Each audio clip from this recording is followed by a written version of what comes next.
Welcome into Minnesota Vikings Now. I am Tom Downey. The entire show today is on Lamar Jackson in light of his, at least public, trade request. We'll break that down, what it could mean for the Vikings on today's show. But first, we are in a sub-battle this week against our other NFC North channels. No Packers, because no one likes the Cheeseheads. However, we are losing against the Browns and the Detroit Lions. Let's get that changed. If you want us to take down the Lions and the Bears, we are way behind in the sub-battle, by the way, just overall, but this week we're still trailing.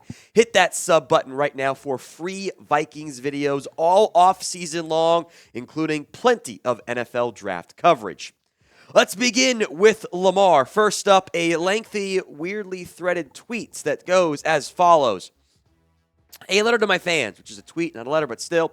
I want to first thank you all for all the love and support you consistently show towards me. All of you are amazing, and I appreciate you all so much. I want you all to know, or you all to not believe everything you read about me. Let me personally answer your questions in regards to my future plans. As of March 2nd, almost a month ago, I requested a trade from the Ravens organization, for which the Ravens have not been interested in meeting my value.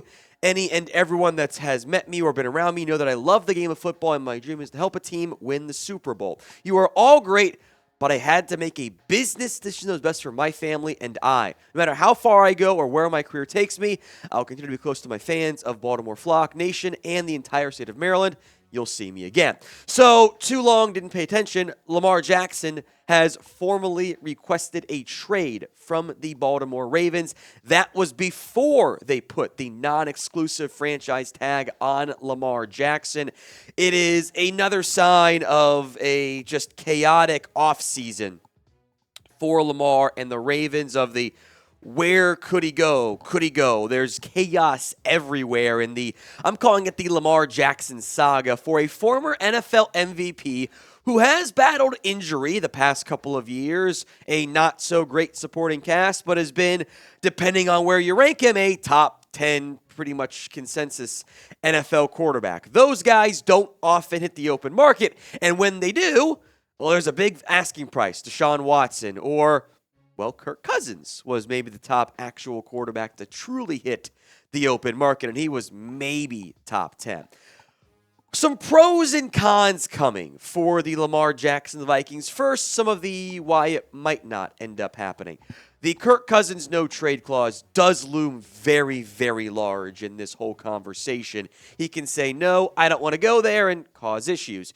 Kevin O'Connell typically prefers the more prototypical, accurate quarterback, and there are salary cap concerns aplenty because Minnesota has next to no money there. So a lot of issues, but for one player, if you want to make it work, you always could. Maybe the Vikings could make it work for Lamar Jackson. So do you want to trade for Lamar in a bubble? T for trade, P for pass. Sound off for me at the pinned comment of today's video. If the ad break comes here on YouTube, take advantage of it. Head down there and let me know. Some reasons why it could happen, right? You need and you want that quarterback of the future, and Lamar would be that for the next 10-ish years. Getting Lamar, a known top 10 quarterback, is a far bigger certainty than the unknown of Hendon Hooker, Will Levis. I don't like those ideas. Lamar Jackson, a lot more appealing.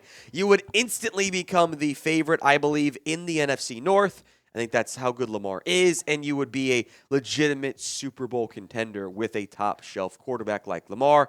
And ownership with Kirk Cousins has shown a willingness to be aggressive in the past. There has been that desire to go out, be active, be aggressive, and spend a massive amount of guaranteed money on a quarterback. You know, everyone makes a big deal about the Deshaun Watson stuff. The Vikings did it with Kirk Cousins. Why couldn't they do it with Lamar Jackson this time around? It does certainly make things appealing and interesting. Imagine this offense. Lamar Jackson, Dalvin Cook, Justin Jefferson.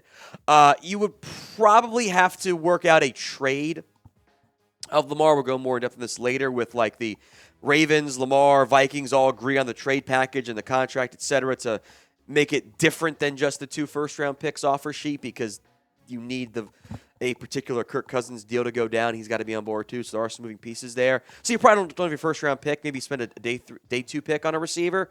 If it's just KJ Osborne, it's Lamar, it's Dalvin, it's JJ, it's Osborne, it's Hockenson. That is a dynamic and loaded offense in the best possible way. That would be a lot of fun for the Minnesota Vikings. And if the defense can get better with the new coaching staff, hey, you could absolutely be a Super Bowl contender. So what do you think? Would Lamar Jackson help make the Vikings a true Super Bowl contender? Why for yes and for no? Sound off for me in the comment section. Go vote right now. Now, look, if you add Lamar, your offense is going to look different than the one you ran with Kirk Cousins. There's probably some more running game, and you're probably in a position where you're going to utilize the legs a lot more. You're still going to force feed Justin Jefferson Hockenson, but now your lack of a number 2, number 3 dynamic receiving option isn't as big of a deal because your targets are going to go heavily. Your fewer targets in general are going to go to Jefferson, are going to go to Hockenson. Plus, they've made some moves that help indicate maybe more runs.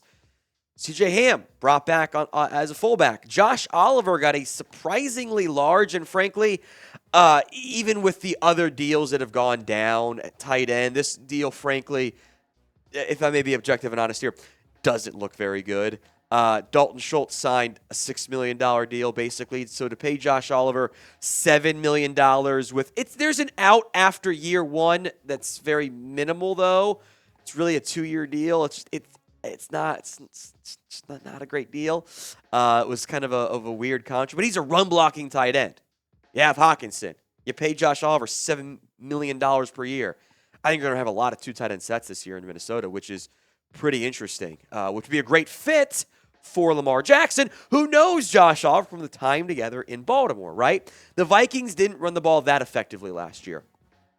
4.1 yards per carry, under 100 yards per game. Dalvin Cook ran it decently, but then they also brought back Alexander Mattison, just some weird tight end running back moves. This team needs, and I think wants to, run the ball better. The best way to run the ball better? Have a dynamic running quarterback. There's no better efficiency hack in terms of on the field, on the ground success than having a mobile quarterback. It frees up your quarterback's going to get you more yards, and it makes life easier, by the way, on the running back side of things because the defense keys in more on the quarterback. The read option becomes more dynamic there. So adding Lamar, the top rushing teams in the NFL every year have a mobile quarterback. So prediction time. Where will Lamar Jackson play in 2023? Sound off for me in the comments section. While you're down there, check out the link for the just launched 2023 NFL draft hats. There was a while where the NFL they were not putting out good ones. They're back on track with some awesome caps. I love the white one. I love the purple one as well. Get your Vikings draft hat today. Chatsports.com/Vikings draft. That link is going to be in the comment section and the description of today's show. Now, I will make note when it comes to Lamar. There's a weird balance here that makes it tough. You want to do it quickly because Lamar's asking price could be impacted by the Jalen Hurts, the Joe Burrow, Justin Herbert extensions. The longer you wait to pay a quarterback, the more expensive it becomes. The problem is the Kirk Cousins situation and contract. If you trade him right now, you actually lose, let me double check my notes here, $3.75 million in salary cap space. So he's not tradable. If you do it after June 1st, however, you would save $15 million. And you could structure the Lamar Jackson contract in such a way that the $15 million is about what you pay Lamar this year. And then you backload the deal and you do the void years and all that good stuff there.